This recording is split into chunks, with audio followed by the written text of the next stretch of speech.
संकल्पनात्मक ज्ञान हे दोन प्रकार आपण अभ्यासलेले आहेत। आजच्या या तासाला जे ज्ञानाचे एकूण 4 प्रकार आहेत त्यामधील राहिलेले 2 प्रकार म्हणजेच तिसरा प्रकार प्रक्रियात्मक ज्ञान आणि पराबोधात्मक ज्ञान हे 2 प्रकार आजच्या तासाला आपण अभ्यासणार आहोत।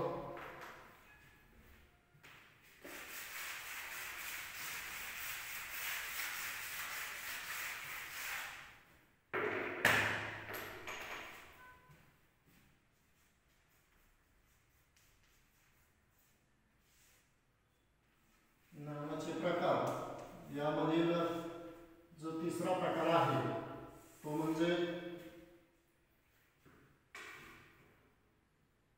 प्रक्रियात्मक ज्ञान।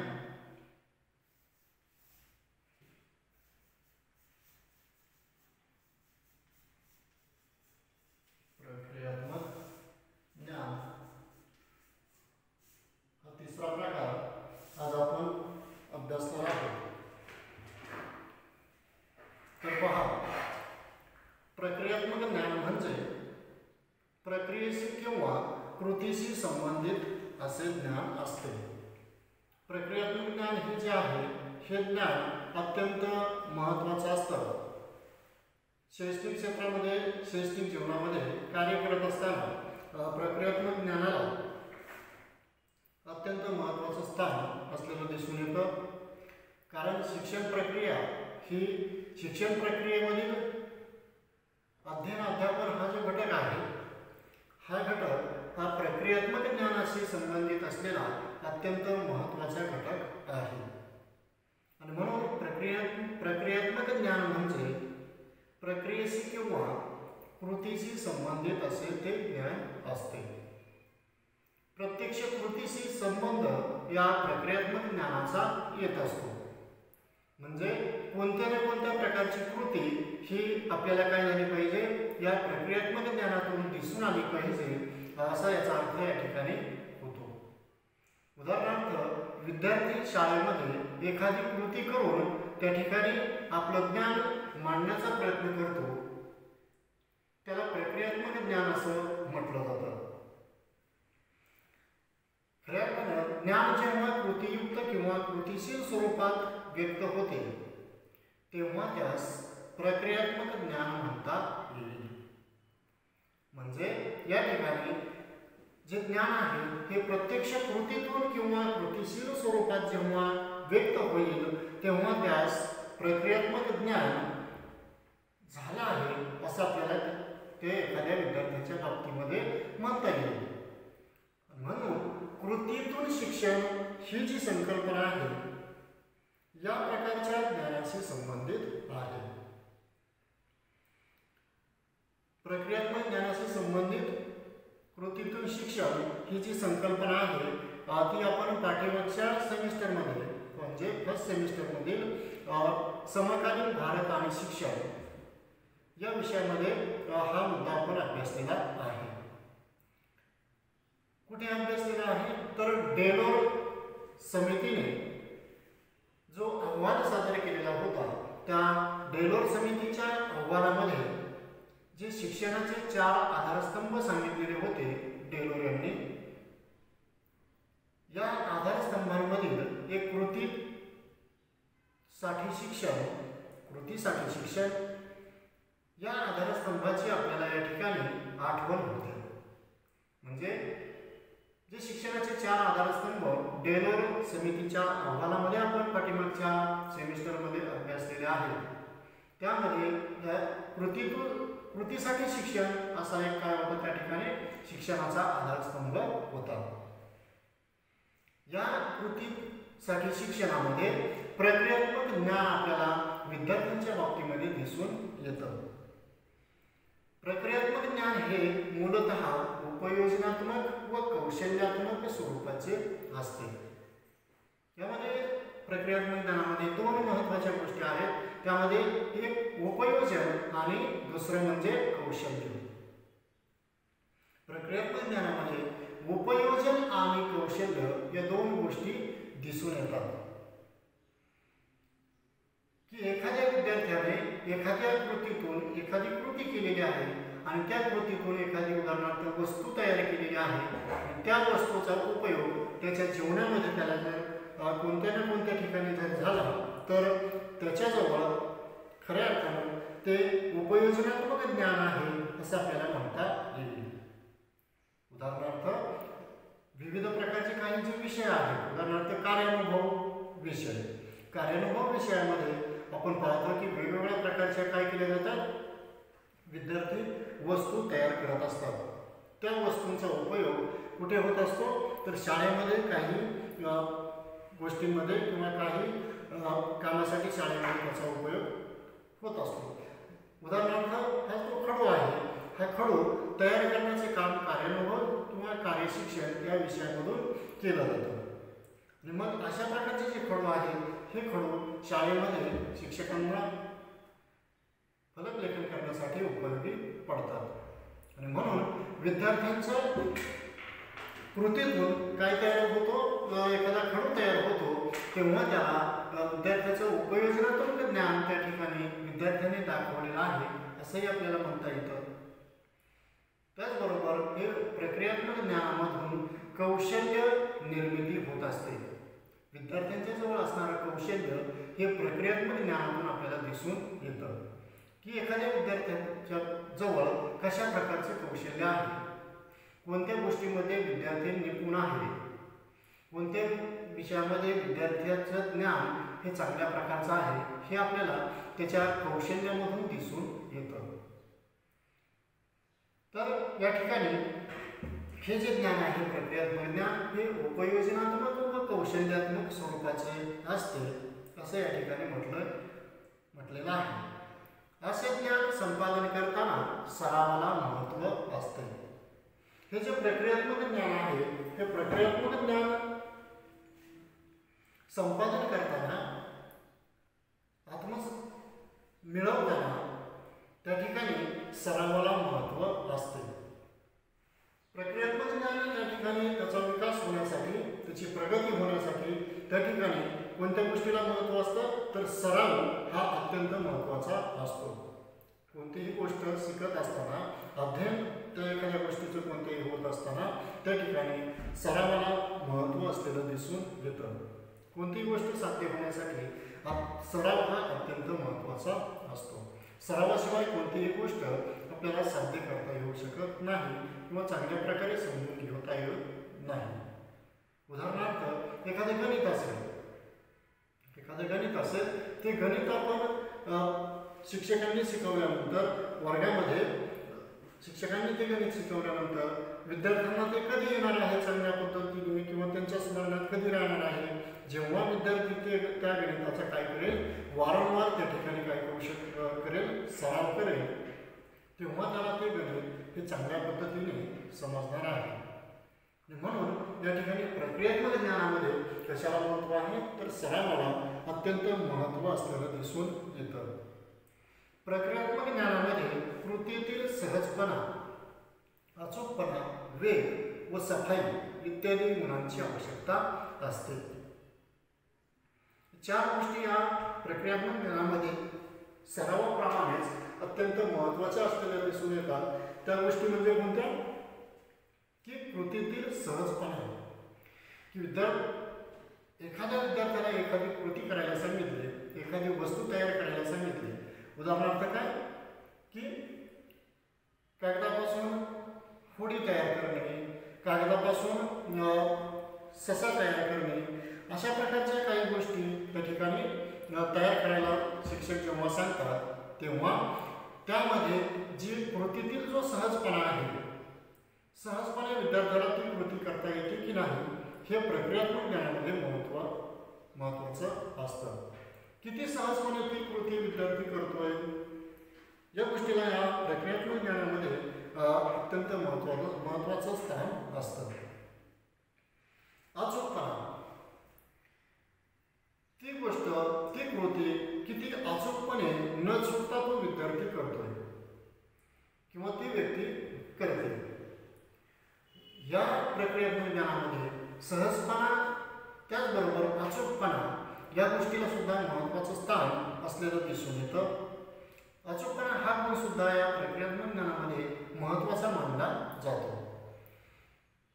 त्याचबरोबर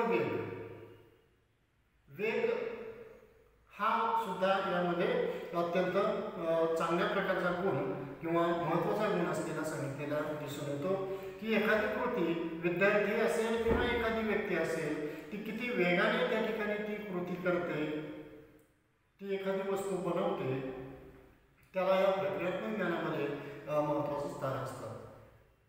म्हणजे एखाद्या विद्यार्थ्याच्या जवळ प्रक्रियात्मक ज्ञान हे किती चांगल्या प्रकारचं आहे हे त्याच्या वस्तू बनवण्याच्या वेगावरून कळतं.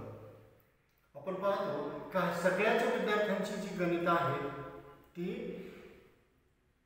सगळ्याच विद्यार्थ्यांना काय करता येत नाही, लवकर सोडवता येत नाही.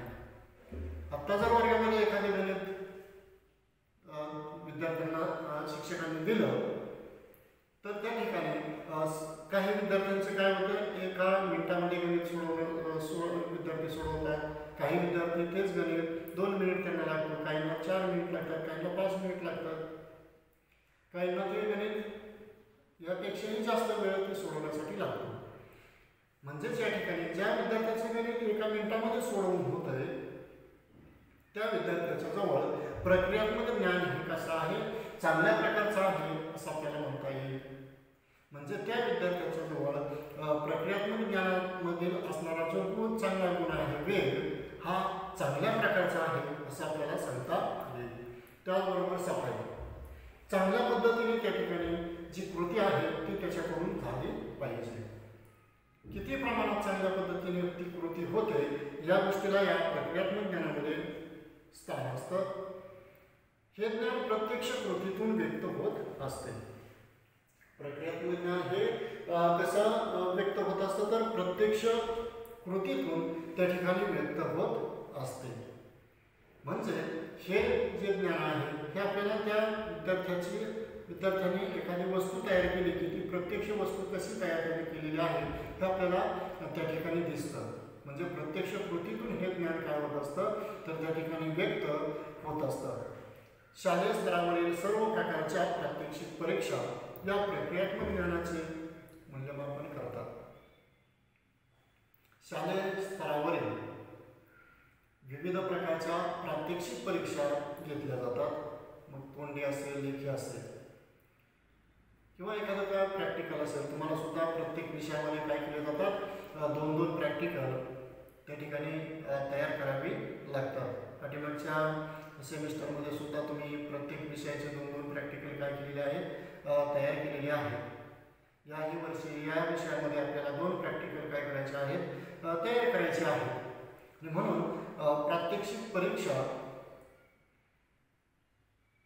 प्रक्रियात्मक ज्ञानाचे मूल्यमापन करताना आपल्याला दिसून येतात. बरेचसे प्रक्रियात्मक ज्ञान हे कौशल्य अध्ययनातून प्रयत्नप्रमाण पद्धतीतून आत्मसात केले जाते.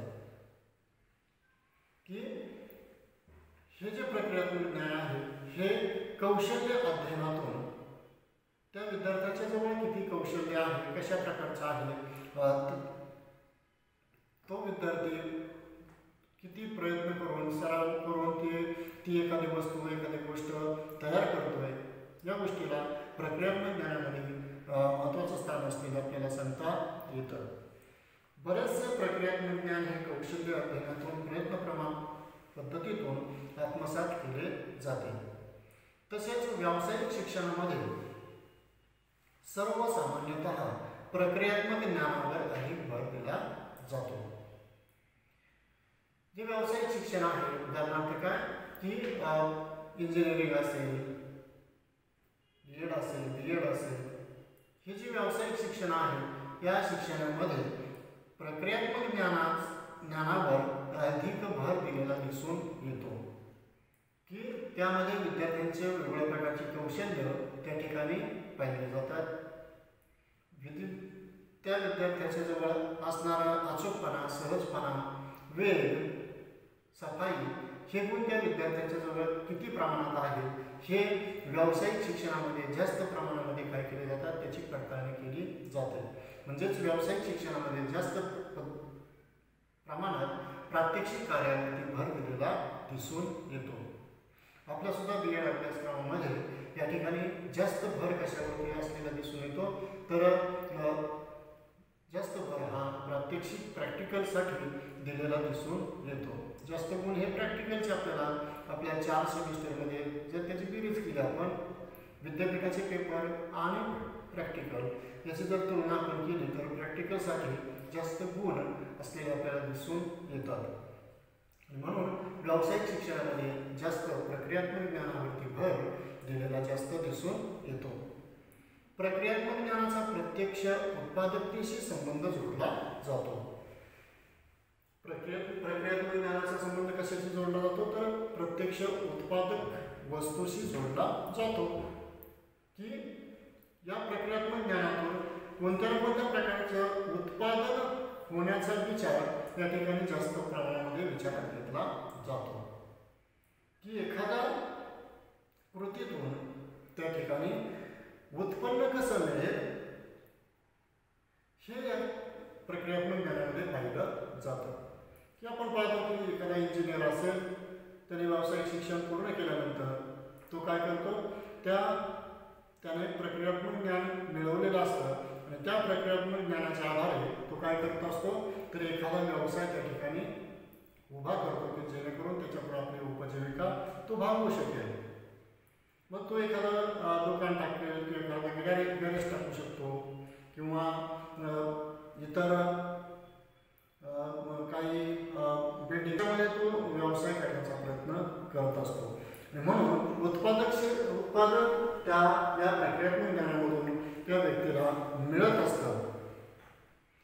या ज्ञान संपादनातून विद्यार्थी नोकरी व व्यवसायासाठी समर्थ होतो की हे प्रक्रियात्मक ज्ञान मिळवल्यानंतर विद्यार्थी काय होतो तर नोकरी करण्यासाठी एखादा व्यवसाय करण्यासाठी त्या ठिकाणी काय होत असतो तर तयार होत असतो.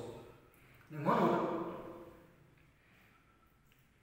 त्याचबरोबर सामाजिक प्रतिष्ठा सुद्धा या ठिकाणी टिकवली जाते. प्रक्रियात्मक ज्ञान मिळवल्यानंतर विद्यार्थी किंवा एखादी व्यक्ती ही समाजामध्ये आपली प्रतिष्ठा टिकवण्याचं काम त्या ठिकाणी याच ज्ञानावरती आधारित करीत असते. म्हणून कला गुण किंवा छंद जोपासण्यामध्ये या प्रक्रियात्मक ज्ञान संपादनाचा महत्त्वाचा वाटा असतो. एखादा कला गुण असेल तो संपादन करण्यासाठी प्रक्रियात्मक ज्ञानाचा महत्त्वाचा वाटा असतो. अशा पद्धतीने या ठिकाणी प्रक्रियात्मक ज्ञान हा जो ज्ञानाचा प्रकार आहे तो अशा पद्धतीने आपल्याला लक्षात येतो. त्याच्यानंतरचा शेवटचा जो चौथा प्रकार आहे ज्ञानाच्या प्रकारामध्ये तो म्हणजे पराबोधात्मक ज्ञान.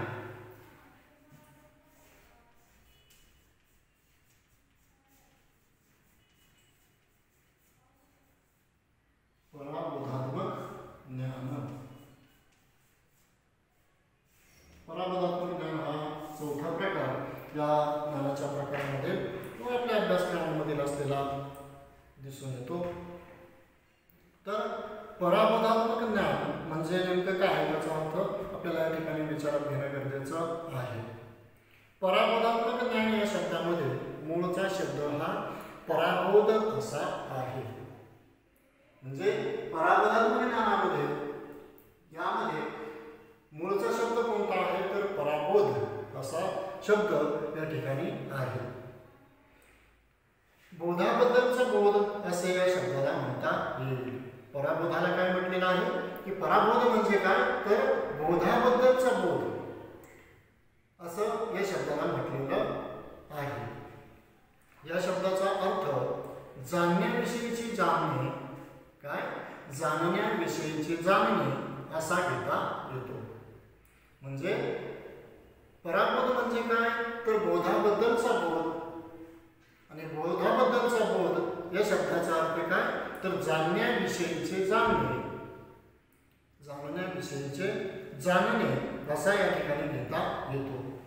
या पराबोधात्मक संकल्पनेला शैक्षणिक मानसशास्त्राच्या दृष्टिकोनातून पराबोधनाचा अर्थ आपल्याला अध्ययनासाठी कोणत्या कार्यनीती कोणत्या वेळी व कशा रीतीने वापराव्यात याचे ज्ञान असा घेता येईल.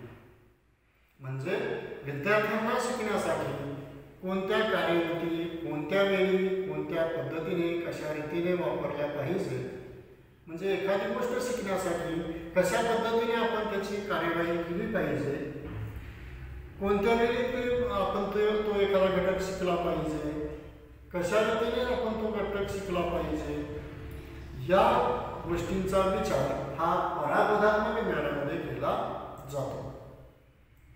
म्हणजेच स्वतःच्या ज्ञान प्रक्रियेमार्फत किंवा बोधन प्रक्रियेबाबत हे ज्ञान असते. म्हणजे पराबोधात्मक ज्ञान हे काय असते की स्वतःच्या ज्ञान प्रक्रियेमार्फत किंवा बोधन प्रक्रियेबाबत हे ज्ञान असते. ते पराबोधन ज्ञान असे म्हणता येईल किंवा त्यालाच पराबोधन ज्ञान असे म्हणता येतं.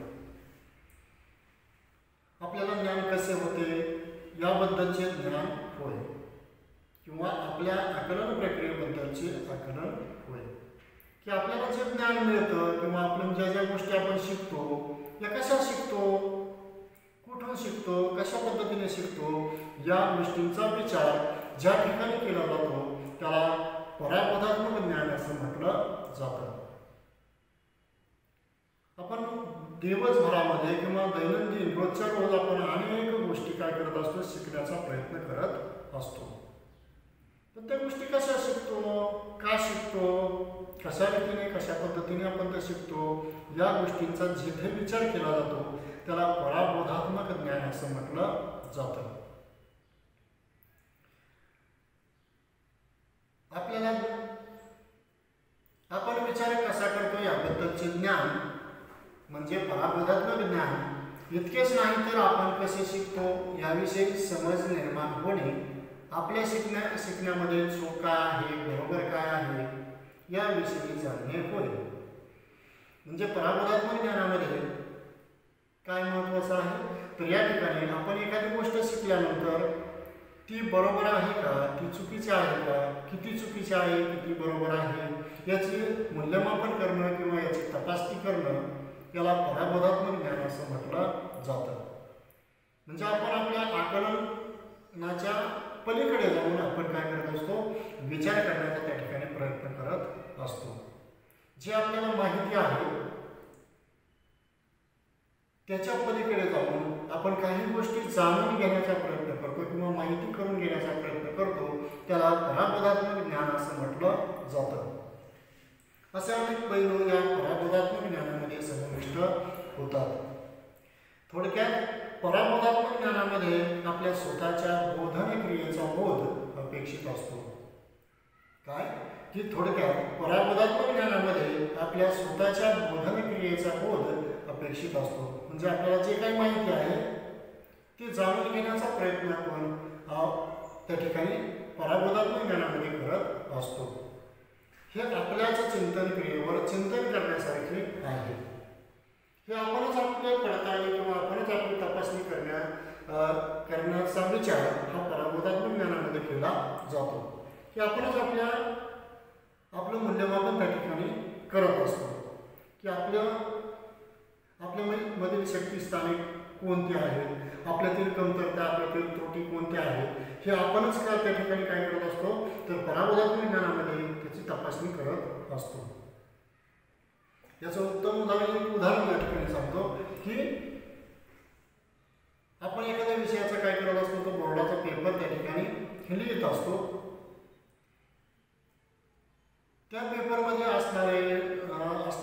जो विषय तो आहे त्या विषयामध्ये असणारा जो अभ्यासक्रम आहे त्याचा आपण अभ्यास करून आलेलो असतो आणि पेपर लिहित असतो. पेपर 3 तासाचा असतो. 3 तासानंतर पेपर काय केला होतो सुटतो. पेपर आपण जमा करतो त्या सुपरवायझरकडे आणि पेपर जमा केल्याच्या नंतर आपण घरी जात असताना आपण काय करत असतो, चिंतन मनन आपलं चालू असतं. आपण पेपरमध्ये काय लिहिलेलं आहे, किती बरोबर लिहिलेलं आहे, किती चूक लिहिलेलं आहे, हे आपणच त्याच्यावरती विचार करण्याचा प्रयत्न करतो किंवा आपण मनामध्ये स्मरण त्याचं करत असतो. आपल्याला माहिती असतं की कोणती गोष्ट अचूक बरोबर आहे, कोणती गोष्ट त्या ठिकाणी आपण आपल्याला जास्त माहिती नाही पण लिहिण्याचा प्रयत्न केलेला असतो, कदाचित ते उत्तर चुकलेलं असेल, हे आपल्याला काय असतं, माहिती असतं. पण आपण ते काहीतरी त्या पेपरमध्ये लिहिण्याचा प्रयत्न केलेला असतो, पण खरं तर आपल्याला हे माहिती असतं की ते उत्तर बरोबर नाही. आणि हा जेव्हा आपण विचार करत असतो तेव्हा ते जे ज्ञान आहे ते म्हणजे कोणतं असतं, तर पराबोधात्मक ज्ञान असतं. आणि म्हणून या ठिकाणी पराबोधातून आपल्या या गोष्टी लक्षात येत असतात. त्यामुळे आपण आपले स्मरण चांगले व्हावे यासाठी जे जाणीवपूर्वक प्रयत्न करतो ते या पराबोधनात अंतर्भूत होते. की आपण आपले जे स्मरण करत असतो ते चांगलं व्हावं यासाठी जाणीवपूर्वक आपण जे जे काही प्रयत्न करत असतो त्याचा समावेश हा पराबोधात्मक ज्ञानामध्ये होत असतो. अध्ययन-अध्यापन प्रक्रियेचा विचार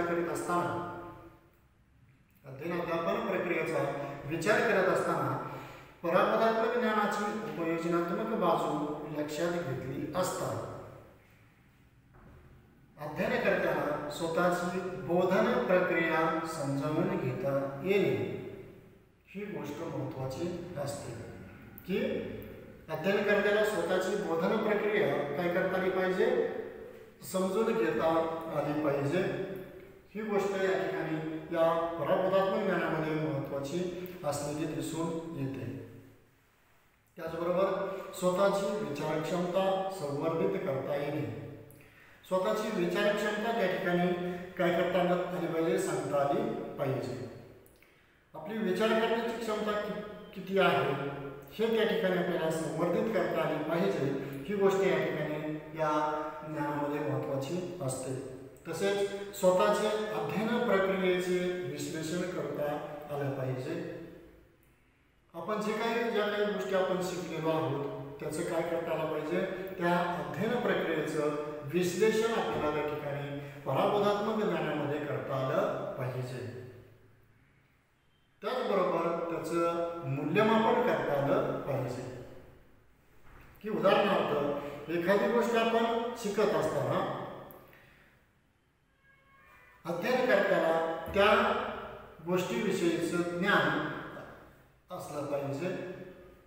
त्याचबरोबर त्या गोष्टीबद्दल आपल्याला स्वतःची विचारक्षमता किती आहे हे आपल्याला सांगता आलं पाहिजे. त्याचबरोबर स्वतःचे अध्ययन प्रक्रियेचे विश्लेषण करता आलं पाहिजे. मी कोणती गोष्ट शिकलेली आहे किंवा मी कोणती गोष्ट अध्ययन केलेली आहे याचं विश्लेषण आपल्याला त्या ठिकाणी करता आलं पाहिजे.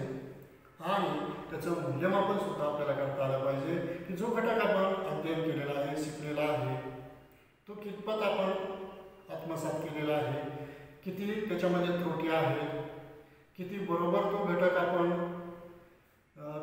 शिकण्याचा प्रयत्न केलेला आहे, चुका काय आहे, बरोबर काय आहे, या गोष्टी त्या ठिकाणी आपल्याला मूल्यमापनातून करता आल्या पाहिजे.